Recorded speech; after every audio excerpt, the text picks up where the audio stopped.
You are Locked On Bulls Postcast, part of Locked On Sports Chicago on the Locked On Podcast Network. Your team every day.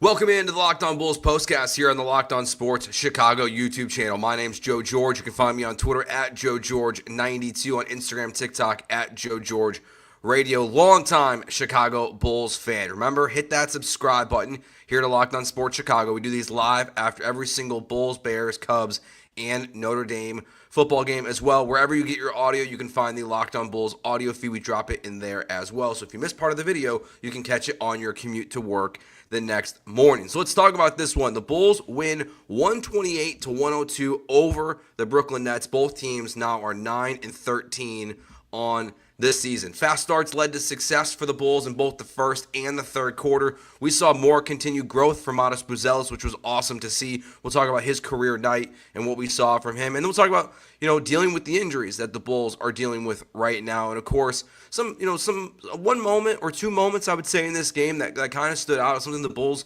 slightly struggled with, but they rebounded very well, obviously, in the third quarter and absolutely took off and smashed the Brooklyn Nets on this Monday night. So let's talk about what happened there at the beginning of the first quarter and the third quarter that really stood out for this game that led to so much success for the Chicago Bulls. So the game starts off, Zach LaVine gets things going right away. He's got 7 of the first 10 points for the Chicago Bulls. So he's right away coming out firing, which is something that if you've been listening to me do these postcast shows, is something that I've been asking for. Like, I like that they get Vooch involved early. They need to get Vooch involved. But the other guy, especially with Kobe White not in the lineup tonight after rolling his ankle the other night, you need Zach LaVine to get going early, and that's what he did. 7 of the first 10 of the first quarter really just kind of set the tone for the Bulls in this game. But it wasn't just the start of the first quarter that really stood out for me. It was also the start of the third quarter where Nikola Vucevic, he says, "It's my turn, Zach." He scores 11 of the first 15 points in the third quarter, and it's just playing dominant basketball, really. He's really doing incredible things at the start of the third quarter, whether it's in the post, from the three-point line, at the free throw line. He's all over the place, just dominating the start of the third quarter, and that's what led to the Bulls just, blowing Brooklyn out of it. It's a 6-point game, just to start the third quarter, when Vooch really just decides he's going to take the game into his own hands and put Brooklyn to sleep. Like, you look at the injury report for this game, yes, Patrick Williams and Kobe White are both out for the Bulls. Like, half the Nets roster was out of this game. They were missing multiple starters. I saw Casey Johnson tweeted out it was one of the longest injury reports I feel like you can see for a basketball team. So this is a team that's, on your level when healthy. On a night when they're this unhealthy, the Bulls did what they were supposed to do this season. They absolutely handled them in the way that they should. But the start of this game really also was the most competitive part, because the fourth quarter, obviously they're at the very end, kind of a joke the way the fourth quarter was going. Fascinating that Julian Phillips is starting this game and then ending it in the uttermost garbage time of minutes for the Bulls tonight. But the Bulls come out, Zach LaVine, like I said, he scores 7 of the first 10, and you're really starting to see that back and forth going right away. Immediately, I was curious, with Kobe White being out and Patrick Williams being out, how does the rotation look in this one? Just always something I'm kind of keeping an eye on. Dalen Terry checks in, about 7.5 minutes left to go for Josh Giddey. So once again, he's the first guy off the court. Now, he gets his first career triple-double for the Bulls, his 12th of his career. But my God, was Josh Giddey terrible shooting the basketball again tonight. He is struggle bussing after a really positive start to the season where early on he was shooting 45% from the three-point line. It really has just kind of gone downhill from him from there at this point in the season. He's not afraid to take the shots, which I think is still very important. You have to be a threat when you're out there with the starting lineup. But he ended tonight 9 for 17 from the field, which is that's good, but 1 for 8 from the three-point line. So you just can't hit a three to save his life. But Josh Giddey, 13 rebounds, 11 assists, 20 points. So definitely his best game as a member of the Chicago Bulls. That's what you want from him, right? You want a guy that's playing, okay to good defense, which I think we saw in this game tonight. He is being aggressive with the shot, so even though they're not going in, you just have to be a threat from the outside. So we see Josh Giddey come out first, and then we get our first Modest, moments of the night, which we'll kind of deep dive in the next segment. So Modest hits a 3, puts the Bulls up, gives another 3. It's 18-15, and the offense at this point is playing really well. It's a really fluid start to this game for the Chicago Bulls. Like, they're taking what Brooklyn's giving them. They're going back and forth. Both teams are hitting shots really efficiently. Like, even though Brooklyn's missing all those guys, they're just taking shots and they're going in. So the Bulls are just going shot for shot for them early on in the first quarter. But by the end there, Modest Buzelis has 8 points at the end of the first quarter. And Josh Giddey tied it up with a runner to the basket, make it 29-29 at the end of the first quarter. The second quarter starts, and Modest Buzelis continues to have a strong start to his night that ends up being a career best. He hits a three, gets to his 11th point on the night, and then we start to see Io start to kind of go on this run a little bit. He hits a three to put the Bulls back to 37-35. Then he gets another blow-by layup. He was really aggressive in this game tonight. I love watching Io play basketball. Just he looks like a freight train. Like for his size, it's incredible like what he does going to the paint. He's totally fearless. We see it all the time. But a night like tonight, it really felt like it stood out for the Bulls, and they needed it because he was just really, when Josh Giddey's struggling from the outside like that, and you're missing Kobe White, you need guys to step up, and that's what the Bulls got in this one. A Vooch 3 gave the Bulls a 7-0 run. Alonzo extended it. They're up 50-42 when Josh Giddey hits a three. Another really nice play from Modest Buzelis. He's kind of getting trapped around the paint. Kicks out for him. Giddey hits his 1-3 of the night. Josh Giddey hits another bucket, and all of a sudden it's 56-47. Ends up being 56-50 at the half. And then there comes that fast Nikola Vucevic start. 11-15 to start the third quarter. What I like the most about the start of the third quarter, too, was that the Bulls, on their first 8 buckets, 7 of them were assisted on. And they've done a great job this year passing the ball. Like, no matter what's happened, the wins and losses, they've done a really good job passing it. Like, they are a very different team. And that's what I think the goal of this style was, even though it obviously really struggles at times. The one thing with the style that is so much better than watching the Bulls just play basketball on a nightly basis this year to last year, there's still just so much less standing around.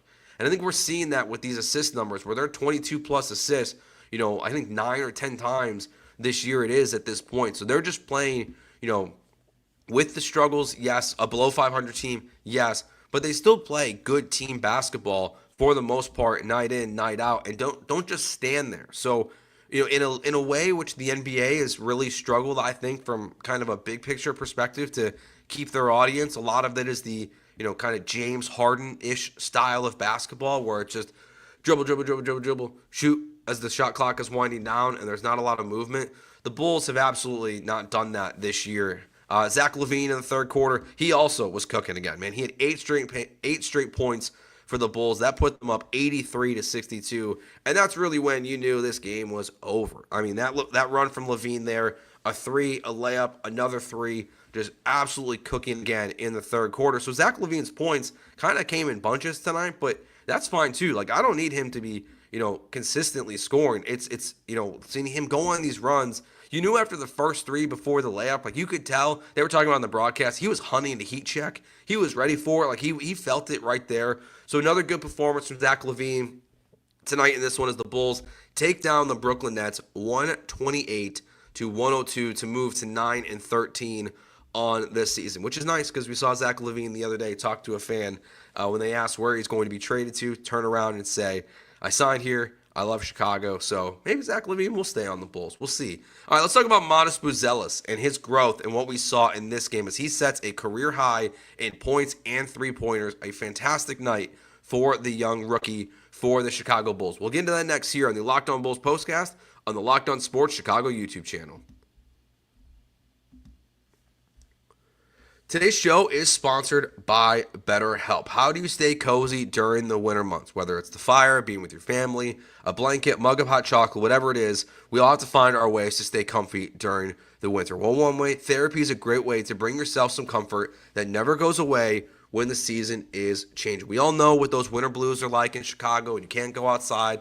It's snowing everywhere, especially when the snow starts to turn black and gross, and it's just not exactly the winter wonderland that we all want it to be. So if you're thinking about starting therapy, give BetterHelp a try. It's entirely online, designed to be convenient, flexible, and suited to your schedule. Just fill out a brief questionnaire to get matched with a licensed therapist, and you can switch therapists at any time for no additional charge. Find comfort this December with BetterHelp. Visit BetterHelp.com/LockedOnNBA today to get 10% off your first month. That's BetterHelp, HELP.com youtube.com/LockedOnNBA. So Manas Buzelis has 8 points in the first quarter. He's shooting that three. You can tell he feels confident. Like, the one thing with Buzelis that is the best thing to see is the comfort. He looks so much more comfortable as the season has gone on. And while this season might not result in a play-in game, it might not result in the playoffs, it might result in half the team not being here when we're doing these shows in 2 months. It's December. Like, we're right around the corner from the trade deadline. So we're not far from Manas Buzelis being potentially in the starting lineup because of what happens. But he goes off tonight and sets a career high in points for his career. He's got 20 points, 7 of 10 from the field, 4 of 5 from the three-point line. The three-point shot looks great. Like, it's not just that he looks confident and comfortable, just the shot itself. Like, we all know, like, what a good basketball shot does and doesn't look like. Doesn't look like good. The origin version of Lonzo Ball when he was a Los Angeles Laker versus what it looks like now, much better, and he played well, in his limited minutes again tonight, especially with limited because of the way the fourth quarter played out. But Manas comes out 8 points in the first quarter, 2 threes in that quarter. He gets another bucket as well, another big jam tonight. My favorite play of the night, though, was the breakaway that he had where he's open down the lane, kind of like a lazy pass, I would say. Like, it almost looked like I thought we were going to get an alley-oop for a second. Thought we were going to get, not D-Rose, but thought we were going to see a big up and slam from Manas Buzelis. But he gets this kind of lollipop pass, goes into the paint, pump fakes one guy, another Nets defender comes in, kind of puts his shoulder into him, comes right around the hoop, jumps off flat-footed, dunks it in. And Manas Buzelis he is doing the little things right. Like, we're seeing his impact on the defensive end too, where they might not even be in the stat because, like, they're almost like hockey assists in a way, but like deflections that are leading to turnovers. That, like, he's not even getting the turnover, but he's starting the chaos on the defensive end. He's around, the rebounds consistently. We've just come such a far way away from his first couple performances and, appearances where for some reason Billy Donovan's got him going one-on-one in the post with Giannis Antetokounmpo. Like, we've come so far already through 22 games of what we've seen from Manas Buzelis. So see him hit a career high, 20 points, 7 of 10 from the field, 4 of 5 from the three-point line. He got 5 rebounds in this game. That's the best thing from tonight. Like, of all the things that happened, because, there are, like I said, there are Bulls fans. We know it. They think the Bulls are too good for their own good. If you want to tank out, you're 100% right. If you want this team to be a play-in team, they might not be good enough for that. But what matters the most, it's kind of funny. It's like, in a way, it's different because he's where he's drafted. He's not the first overall pick, but it's a lot of the way that I view the Bears season right now. That just, like, what matters the most is Caleb Williams develops into a franchise quarterback. Now, I'm not expecting Manas Buzelis to do that, but what I wanted this season was to walk away at the end of the year and just be 100% confident that AK and the front office actually did something correct. And right now, it feels like they have. He's just gotten so much better every single game, and it's what I'm most excited about, the remaining 60 games of the season. That math is right. The remaining 60 games of the season, just seeing where he continues to grow and develop, and really what his role will turn into, especially once the trade deadline gets here. And honestly, I kind of starting to wonder, if there's going to be a role for him. Probably not in the starting lineup. I don't think we're going to get to that point this season, but just the increase of minutes and kind of who takes away from those. Because it was a little bit different tonight, right? Like with Kobe White coming out, we only saw Josh Giddey come out at 7 minutes. Typically, we saw Kobe White and Giddey come out. They leave Julian Phillips in there for a little bit, but that's, Manas Buzelis comes in a couple possessions later, and Phillips might have even been at the free throw line when that happened, actually, now that I think about it. So it would not have been the case. But, just what his role continues to be is kind of fascinating to me. And the three-point shot, that's what we're kind of waiting for now is, like, is there a mid-range game? Because we know what the dunks are. We know that guys, you can tell when he's driving to the lane, like we saw tonight, they don't want to be in the way. Like, they don't want to be postered. Because we've seen Manas Buzelis put a couple guys already on a poster this year, which has been a lot of fun to see. But to then see it at night where he's putting some poster moves up, like he's got a big dunk. He's got the one we just discussed where he goes up and under the hoop off the flat feet and gets the dunk around a bunch of Brooklyn defenders. But to see the three-point shot, be as confident and silky smooth as it was in this game tonight, it's just a huge win for his development. So that's really the biggest takeaway of a positive from Modest Buzelis in this one. Because while there was, we talked about Vooch, 21 points, Zach LaVine, 18. Credit to Io again for what he did tonight. Still really struggling, from the three-point line. That's where I wonder what's next, for the Bulls. Like if they're going to keep this iteration, it's just how far can 2 for 13 from Io and Josh Giddey really take you? Because that's really the question, I think, of just can the Bulls figure out what the next evolution of this team will be? And think about it. Like, think if you have those two guys going 2 for 13, but Zach LaVine and Vooch are not on this team come February. That's going to be a tough watch. That's going to be something that night in, night out, we're going to be grinding through these games as fans and really be struggling to find some of the positives. But again, I liked what I saw from Dalen Terry as well in this game. He's a lot of fun too. Just, it's the role players that right now, which sounds so bizarre, get me, the most excited about what eventually can be for the Chicago Bulls. Because we know where they are, but to see Terry and Modest Buzelis and Io continue just to have good performances and knowing what will come, definitely a very good thing for the Chicago Bulls. Look, the Brooklyn Nets are not a good team. You're probably not either. You're definitely better than they are, I think, especially with the lineup that they're putting out there. So the Bulls do what they have to do. A couple other things that we'll get into in our final segment of the show tonight. There's, the press and kind of trapping we saw from the Brooklyn Nets saw put some stress early, late in the second quarter, early in the third. So we'll talk about that because I think that's something that we've noticed from the Bulls this season that they've struggled with. And maybe tonight I think they did a little bit better than they have in the past. Plus just dealing with all these injuries that's going on right now. Thankfully, Io, who got, the little bit of that bloody nose there, he ended up being fine. But that was a little nerve-wracking, I think, for all of us, knowing that Kobe White is out at least right now. Not totally sure how long he's going to be out for, but seeing Io get hit in the face with an elbow, not something you'll want to see. So we'll get into all that stuff next year on the third segment of the show. It is the Locked On Bulls postcast here on the Locked On Sports Chicago YouTube channel. Get ready to tackle the NFL action with FanDuel, America's #1 sports book, because right now new customers can bet $5 and get $150 in bonus bets if you win. The FanDuel Sportsbook app gives you everything you need to place live bets on the NFL all in one place. So when you get a hunch in the middle of the game, you can check out the latest stats, view live play-by-play, and so much more on the same page where you place your bets. I've been telling you guys for a while that this is a leg up that FanDuel is giving you that a lot of other betting sites do not, or sports books do not give you, to be able to have everything at your fingertips, to make an informed bet on the same page where you place your bets. It just streamlines the whole entire process for you. So just visit FanDuel.com today to join. You'll get started with $150 in bonus bets if you win your first $5 bet. That's $150 that FanDuel is giving you for just placing, and winning your first $5 bet. So make a smart bet. That's FanDuel.com. Never waste a hunch and make every moment more with FanDuel, official sportsbook partner of the NFL.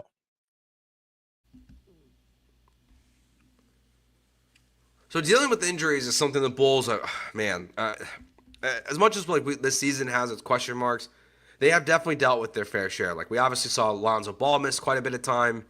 Patrick Williams, he's starting to slowly ramp up, so that's a positive. But seeing Kobe White, hopefully it's not a long-term injury. I'm curious to see, because I didn't see exactly how long they expect him to be out. But he rolled his ankle, so it's not the end of the world, obviously. But you're going to need him back. And just as the Bulls, I know on the Locked On Bulls podcast, they were talking about kind of what the deadline approach is going to be. It's really hard to think of what the make of the Bulls and the pieces that you can or can't move and everything if all these guys are getting hurt. But I thought tonight they did a really good job. I was curious who was going to be in the starting lineup. Was surprised it was Julian Phillips. Now, honestly, I just kind of assumed it was going to be Lonzo Ball that was going to be out there, and they were going to go super small, and they were small. I mean, there was one point in this game where the Bulls, man, they are just one of the smallest teams in the NBA. They have to be. It was Vooch, Dalen Terry, Julian Phillips, Io, and Zach LaVine on the court at one time. Those four guys with Nikola Vucevic. And thankfully, Brooklyn's not, this isn't the Orlando Magic or something like that. We know who are a very big basketball team, so I guess you can afford to do that. But I was surprised to see it was Julian Phillips. I think what that tells me about the decision tonight, and this is why I think it does stand out as an important takeaway from this game, is that Lonzo Ball, Dalen Terry, Modest Buzelis, Billy Donovan, at least right now in this iteration of the Chicago Bulls, views them as guys that are going to just only come off the bench. And no matter what the injuries are, unless there's a bunch more, like that's what we're going to continue to see. So Julian Phillips is the guy in the starting lineup tonight, and that just means those are your first three guys off the bench. Now THT, interesting player. Like besides the way like he just plays like a bowling ball, he's now got 5 straight games in double-digit points coming off the bench.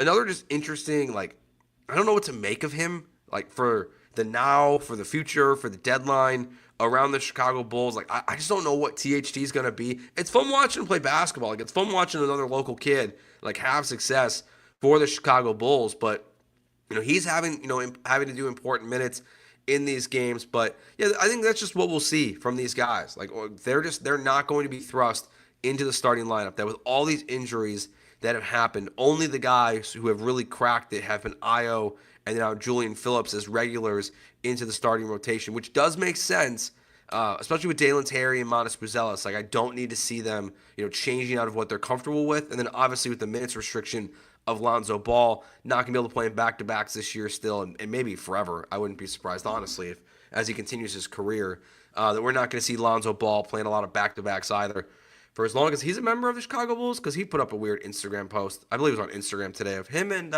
his brother, LaMelo. I don't know what that was about, but they're not playing the Hornets. So something to keep an eye on what's going on with Lonzo or maybe the Bulls as well. But I like that. I just like the strategy of this for Billy Donovan. I like the idea of keeping 3 young players like Modest Buzelis, or 2 young players like Modest Buzelis and Dalen Terry in that role as guys coming off the bench. It just makes the most sense for what this team is doing now for the future. So I like that decision. So I give him credit for what Billy Donovan did in this game. And maybe, we'll see how long Kobe White's going to be out for, even if it's just tonight's game. I like the decision overall from Billy Donovan. So that's why I wanted to point that one out as well. But we did see in the third quarter, we've seen this throughout the season, the Bulls struggle, man, with press. With getting, cornered into, as soon as they get right across the 3-point line, getting that double team there, they struggle with getting the ball. And we saw some bad passes. Again, my biggest pet peeve, I think, right now, of everything we see from the Chicago Bulls, is that when they face any kind of pressure, they just make terrible, terrible passes on inbounds plays. It's such simple basketball. Like, you can't do it. And that is, we're going to build up Billy Donovan. We're going to tear you back down here a little bit. That's just bad coaching. Like, these guys don't know when they're facing the pressure. Like, Brooklyn, this is a lot of scrappy players who are fighting for minutes, who are fighting for NBA life, when like they're moving at the deadline or their futures with all these guys out. They're battling. It's like they went to war for the first 2 quarters with the Bulls, and they put up a really good effort, but eventually they just got outmatched. But when they were pressing and they were trapping guys as soon as they were coming across the half-court line, the Bulls just struggle with it. It's just something like kind of peeving me a little bit with the Bulls this year, that I don't really quite understand why they're having these struggles. Last note I have for this one, as the Bulls really just handled the Brooklyn Nets. So I might literally be talking to myself here, okay? Or anyone watching on League Pass. I don't know what was happening with my League Pass tonight, but Stacey King, Adam Amin, and Casey Johnson at one point, their octaves dropped like 3 pitches, and it looked like, and they were talking like 10 times slower. I don't know what was happening tonight with my League Pass. I don't know if that was happening for everyone else. It was the most bizarre broadcast. I refreshed my computer like 6 times trying to figure out what was going on.